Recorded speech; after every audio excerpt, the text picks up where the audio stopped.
ఇందిరమ్మ ఇళ్ల గృహ ప్రవేశ కార్యక్రమానికి హాజరై శుభాకాంక్షలు తెలిపారు జగిత్యాల ఎమ్మెల్యే డాక్టర్ సంజయ్ కుమార్. జగిత్యాల మండలం హనుమాజ్పేట గ్రామానికి చెందిన బొడ్డు మౌనిక సురేష్ గార్ల, రాయికల్ మండలం కిష్టంపేట గ్రామానికి చెందిన పెరుమళ్ల భూమా గౌడ్ కొడుకు రాజేష్ గౌడ్ సంధ్యాలకు సంబంధించిన తెలంగాణ రాష్ట్ర ప్రభుత్వం ఇందిరమ్మ ఇళ్ల పంపిణీ కార్యక్రమంలో భాగంగా మంజూరైన ఇందిరమ్మ ఇల్లు నిర్మాణం పూర్తి చేసుకుని శనివారం గృహప్రవేశం సందర్భంగా దంపతుల ఆహ్వానం మేరకు ఎమ్మెల్యే డాక్టర్ సంజయ్ కుమార్ ముఖ్య అతిథిగా హాజరై వారి కుటుంబ సభ్యులకు శుభాకాంక్షలు తెలియజేశారు.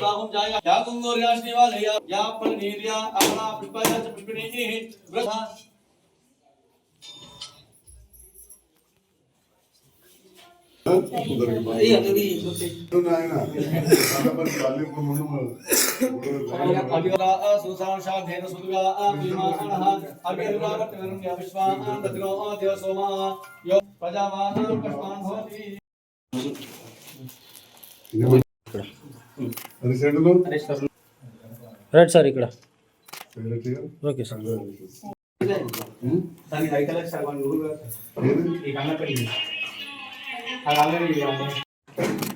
Okay sir.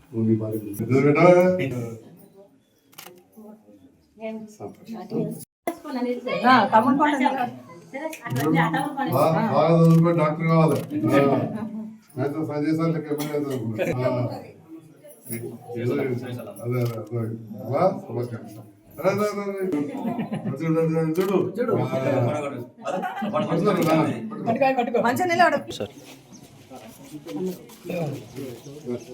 Okay right.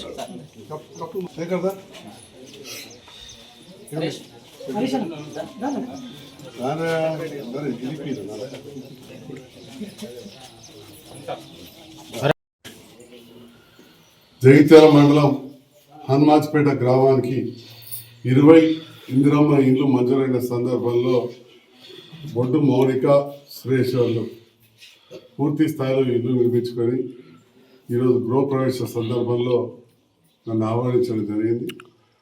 Mounika సురేష్కు వారి అన్న భార్య మిగతా తల్లి తండ్రి బంధువు మిత్రులందరికీ, గ్రామ సర్పంచ్ గారికి, పక్క మన దామోదర్ గారికి, కళ్ళపల్లి మాజీ సర్పంచ్ శేఖర్ గారికి, స్థానిక నాయకులకు, బంధువులందరూ కూడా శుభాకాంక్షలు. చాలా సంతోషం. ఎవరికైనా కానీ ఒక కళ ఇల్లు ఉండాలనేది ఉంటుంది. అది ఎంత పెద్దవాళ్ళు కానీ ఎంత చిన్నవాళ్ళు కానీ సొంత ఇల్లు ఉండాలనేది ఒక అందరి కళ. దీంట్లో భాగంగా స్వతంత్రం వచ్చిన తర్వాత ఇందిరమ్మ రాజ్యంలో దాదాపు 50 ఏళ్ల కింద 1974-75 ప్రాంతంలో పెద్ద ఎత్తున ఇండ్ల నిర్మాణాలు ఎస్సీలకు వేసింది, దళితులకు వేసింది. అప్పుడు నాకు బాగా జ్ఞాపకం ఉన్నది. నేను 12 సంవత్సరాల పిల్లగాని. అప్పుడు ఇళ్ల మంత్రి, సంక్షేమ మంత్రి, అంటే గరీబాల మంత్రి అంటారు సంక్షేమం, బట్టాం శ్రీరామూర్తి అని ఉండే. మా తాతగారు ఏమో వ్యవసాయం, కాలువల మంత్రి, బస్సుల మంత్రి ఉండే. 4-5 ఉండే, చాలా పెద్ద మనిషి. అప్పుడు మా అమ్మకి మేనమామ 5 ఎకరాలు ఇస్తే, మేము మా పెదనాన్న, మా చిన్న చిత్తరావు సార్ మీకు తెలుసు, ఇస్తే అక్కడ దాదాపు 100 ఇండ్లు కట్టినాం. ఆ ఇండ్లు ఇప్పటికి కూడా చెక్కుంటున్నాయి. అంటే కళ్ళారా ఒక మంత్రులు, అప్పుడు మంత్రి అంటే కలవడకపోదు. ఎందుకంటే ఇంత పెద్ద ఉమ్మడి రాష్ట్రం 9 మంది మంత్రులు ఉందరు. ఒక్కొక్క మంత్రికి 4-5 శాఖలు ఉంటుండే. అప్పుడు 2 మంత్రులు మా ఊరికి రావడం, అందులో మా అమ్మ మేనమామ కాబట్టి నాకు తాత మళ్ళీ బిడ్డని నాకు ఇచ్చాను అనుకోండి. దగ్గరుండి చూసిన. ఆ తర్వాత ఎన్నో ప్రభుత్వాలు వచ్చినాయి, రాజకీయ కుటుంబాలకు వచ్చినా చూస్తూ పోతున్నాను. నేను కూడా మరి బీఆర్ఎస్ ప్రభుత్వంలో ఎమ్మెల్యే గెలిచినాక గ్రామాలలో కట్టేయలేకపోయినా కానీ జగిత్యాల పట్టణంలో కట్టిన ఇండ్లు రాష్ట్రంలో ఏడగట్టలేదు. రాష్ట్రంలో 4,520 ఇల్లు, 4,520 పేదవాళ్ళకు డబుల్ బెడ్రూమ్ ఇల్లు కట్టాం. పల్లెటూరులకు 300 కట్టాం. ఇది రాష్ట్రంలో ఏ పట్టణంలో కట్టాలని ఇల్లు. అంటే సిరిసిల్లలో కట్టలే, కరీంనగర్లో కట్టలే, వరంగల్ మనకంటే 10 అంతలు పెద్దది, కరీంనగర్ 6 అంతలు పెద్దది, నిజామాబాద్ 6-7 అంతలు పెద్దది. ఏడ కూడా అలా చాలా ఇల్లు కూడా కట్టలే, 1000 ఇల్లు కూడా కట్టలే. ధర్మపురి, కొరుట్ల, మెట్టిపల్లి 100-200 ఇల్లు కూడా కట్టలే.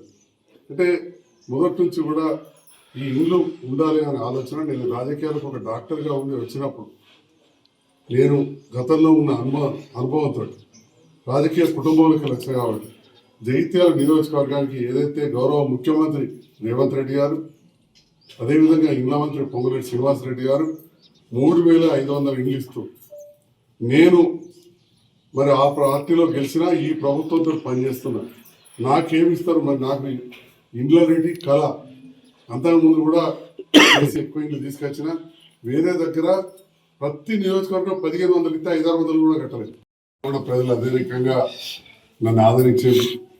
ఎంతో మంది ఎన్నో మాటలు అన్నారు, మీరు టీవీలలో చూసారు, రోజు పత్రికల్లో చూసారు. ఎంతో మంది రకరకాలు మాట్లాడారు. మాది గుంజుకపోయారు, ఎత్తుకపోయారు, గుర్తు ఎత్తుకపోయారు. అసలు ఆ గుర్తు ఆ పార్టీ ఎందుకంటే మా కుటుంబమే. కొన్ని రకాల పరిస్థితుల్లో కొంత దూరమైన ఇప్పుడు మళ్ళా దగ్గరకు వచ్చిన జగిత్యాలలో కూడా మనం అనుకున్న వాళ్ళనే గెలిపించారు. ప్రజలు గెలిపిస్తారు. ఇప్పుడు నన్ను మీరు గెలిపించారు, గెలిచినాం అంతా నాదే అంటారు కొందరు, కానీ ప్రజలు గెలిపిస్తే ఈ స్థాయికి ఉంటాం. కాబట్టి ఇక్కడ హనుమాజ్పేట గ్రామస్తులకు మరొకసారి హృదయపూర్వక ధన్యవాదాలు తెలియజేస్తూ అన్ని ఇళ్ళు కూడా తొందరగా పూర్తి కావాలని ఇప్పుడు కట్టగానే చెప్తున్నాడు. 4 లక్షల పైన ఆల్రెడీ డబ్బులు కూడా వచ్చేసాయి, పైసలు కూడా వచ్చాయి. అంతకుముందు మనకు గృహలక్ష్మి ఇచ్చిన పైసలు రాలేదు, దాంతో ఆగిపోయింది పాత ప్రభుత్వం. ఇప్పుడేమో ఎంట వస్తున్నాయి. అందరూ కూడా తొందరగా నిర్మించుకోవాలని చెప్పి మళ్ళీ ఇప్పుడు మా వచ్చే నెలలో ఇంకా కూడా ఇళ్ళు వస్తాయి. ఎవరైనా స్థలం ఉన్న వాళ్ళు కట్టుకున్నామంటే తప్పకుండా మళ్ళీ కూడా మంజూరు ఇప్పిస్తా అని చెప్పి తెలియదు.